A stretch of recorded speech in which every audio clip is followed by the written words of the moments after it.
Hi friends, so today I'm here with one of the stories of Days.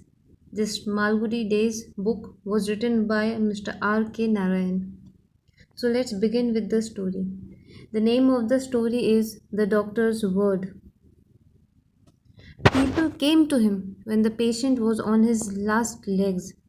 Dr. Raman often burst out, "Why couldn't you have come a day? Why couldn't you have come a day earlier?" The reason was obvious: visiting fee 25 rupees. And more than that, people liked to shirk the fact that the time had come to call in Dr. Raman. For them, there was something ominous in the very association. As a result, when the big man came on the scene, it was always a quick decision one way or another. There was no scope or time for any kind of wavering or whitewashing. Long years of practice of this kind had bred in the doctor a certain cult of truthfulness, and for that reason his opinion was valued. He was not a mere doctor expressing an opinion, but a judge pronouncing a verdict. The patient's life hung on his words. This never unduly worried Dr. Raman. He never believed that agreeable words ever saved lives. He did not think it was any of his business to provide comforting lies when, as a matter of course, nature would tell them the truth in a few hours. However, when he when he glimpsed the faintest sign of hope, he rolled up his sleeve and stepped into the arena. It might be hours or days, but he never withdrew till he wrested the prize from Yama's hand. Today, standing over a bed, the doctor felt that he himself needed someone to tell him soothing lies. He mopped his brow with his and sat down in the chair beside the bed. On the bed lay his dearest friend in the world, Gopal. They had known each other for 40 years now, starting with their kindergarten days. They could not, of course, meet as much as they wanted, each being wrapped in his own family and profession. Occasionally on a Sunday, Gopal would walk into the consulting room and wait patiently in a corner till the doctor was free. And then they would dine together, see a picture, and talk of each other's life and activities. It was a pure classic friendship which endured untouched by changing times, circumstances, and activities. In his busy round of work, Dr. Raman had not noticed that Gopal had not called in for over 3 months now. He only remembered it when he saw Gopal's son sitting on a bench in the consulting hall one crowded morning. Dr. Raman could not talk to him for over an hour. When he got up and was about to pass on the operating room, he called up the young man and asked, "What brings you here, sir?" The youth was nervous and shy. "Mother sent me here." "What can I do for you?" "Father is ill." It was an operation day, and he was not free till 3 in the afternoon. He rushed off straight from the clinic to his friend's house in Lawley Extension. Gopal lay in bed as if in sleep. The doctor stood over him and asked Gopal's wife, "How long has he been in bed?" "A month and a half, doctor." "So who is attending him?" "A doctor in the next street. He comes down once in 3 days and gives him medicine." "What is his name?" He had never heard of him. "Someone I don't know, but I wish he had the goodness to tell him about it." "Why? Why couldn't you have sent me word earlier?" "We thought you would be busy and did not wish to trouble you unnecessarily." They were apologetic and miserable. There was hardly any time to be lost. He took off his coat and opened his bag. He took out an injection tube. The needle sizzled over the stove. The sick man's wife whimpered in a corner and essayed to ask questions. Please don't ask questions, snapped the doctor. He looked at the children who were watching the sterilizer and said, send them all away somewhere except the oldest.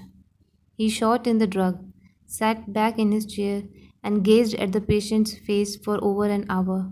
The patient still remained motionless. The doctor's face gleamed with perspiration and his eyelids dropped with fatigue.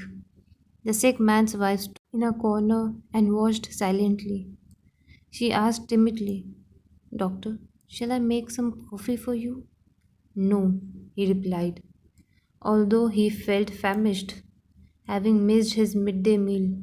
He got up and said, I will be back in a few minutes. Don't disturb him on any account. He picked up his bag and went to his car. In a quarter of an hour, he was back, followed by an assistant and a nurse. The doctor told the lady of the house, I have to perform an operation. Why? Why? She asked faintly. I will tell you all that soon. Will you leave your son here to help us and go over to the next house and stay there till I call you? The lady felt giddy and sank down on the floor, unable to bear the strain. The nurse attended to her and led her out. At about 8 in the evening, the patient opened his eyes and stirred slightly in bed. The assistant was overjoyed. He exclaimed enthusiastically, So, he will pull through. The doctor looked at him coldly and whispered, I would give you anything to see him pull through, but the heart, the pulse has improved, sir. Well, well, replied the doctor. Don't trust it. It is only a false flash up, very common in these cases. He ruminated for a while and added, if the pulse keeps up till 8 in the morning, it will go on for the next 40 years. But I doubt very much if we shall see anything of it at all after tonight. He sent away the assistant and sat beside the patient. At about 11, the patient opened his eyes and smiled at his friend. He showed a slight improvement. He was able to take in a little food. A great feeling of relief and joy went through the household. They swarmed around the doctor and poured out their gratitude. He sat in his seat beside the bed, gazing sternly at the patient's face, showing any signs of hearing what they were saying to him. The sick man's wife asked, Is he now out of danger? Without turning his head, the doctor said, Give glucose and brandy every 40 minutes. Just a couple of spoons will do. The lady went away to the kitchen. She felt restless. She felt she must know the truth, whatever it was. Why was the great man face it? The suspense was unbearable. Perhaps he could not speak so near the patient's bed. She beckoned to him from the kitchen doorway. The doctor rose and went over. She asked, What about him now? How is he? The doctor bit his lips and replied, looking at the floor, Don't get excited. Unless you must know about it, don't ask now. Her eyes opened wide in terror. She clasped her hands together and implored, Tell me the truth, doctor. And he replied, I would rather not talk to you now. He turned round and went back to his chair. A terrible wailing shot through the still house. The patient stirred and looked about in bewilderment. The doctor got up again, went over to the kitchen door, drew it insecurely, and shut off the wail. When the doctor resumed his seat, the patient asked in the faintest whisper possible, Is that someone crying? The doctor advised, Don't exert yourself. You mustn't talk. He felt the pulse. It was already agitated by the exertion. The patient, Don't hide it from me. The doctor made a deprecating noise and sat back in his chair. He had never faced a situation like this. It was not in his nature to whitewash. People attached great value to his word. Because of that, he stole a look at the other. The patient motioned a finger to draw him nearer and whispered, I must know how long I am going to last. I must sign the will. It is all ready. Ask my wife for the dispatch box. You must sign as a witness. Oh, the doctor exclaimed. You are exerting yourself too much. You must be quieter. He felt idiotic to be repeating it. How fine it would be, he reflected, to drop the whole business and run away somewhere without answering anybody any question. The patient clutched the doctor's wrist with his weak fingers and said, Ramu, it is my good fortune that you are here at this moment. I can trust your word. I can't leave my property unsettled. That will mean endless misery for my wife and children. You know all that, Subaya and his gang. Let me sign before it is late. Tell me. The doctor replied, Yes, presently. He walked off to his car, sat in the back seat, and reflected. He looked at his watch. Midnight. If the will was to be signed, it must be done within the next 2 hours or never. He could not be responsible for a mess there. He knew the family affairs too well, those wolves, Subaya and his gang. But what could he do? If he asked him to sign the will, it would virtually mean a death sentence and destroy the thousandth part of a chance that the patient had of survival. He got down from the car and went in. He resumed his seat in the chair. The patient was staring at him appealingly. The doctor said to himself, If my word can save his life, he shall not die. The will be damned. He called Gopal. Listen.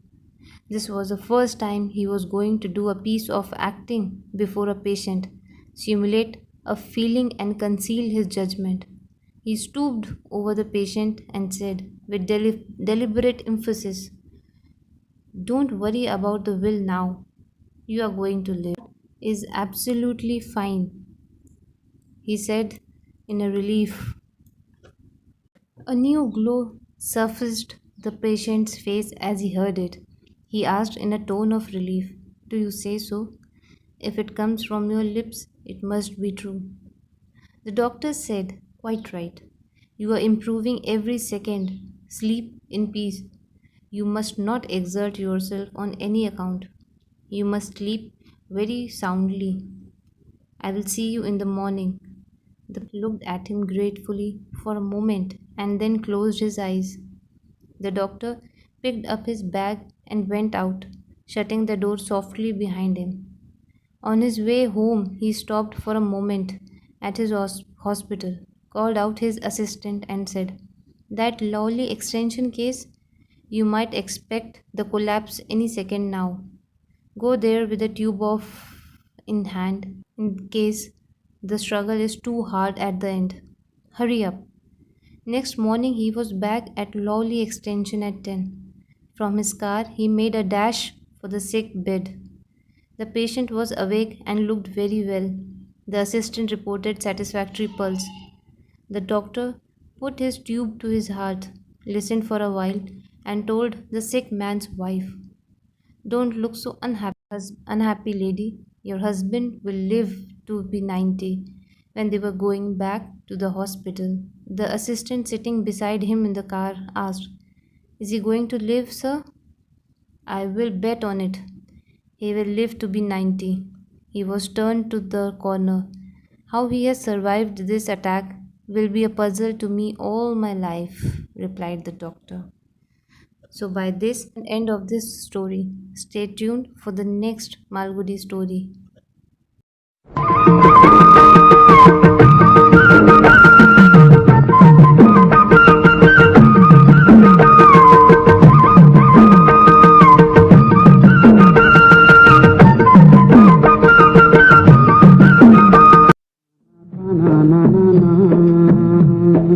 na na na na na na na na na na na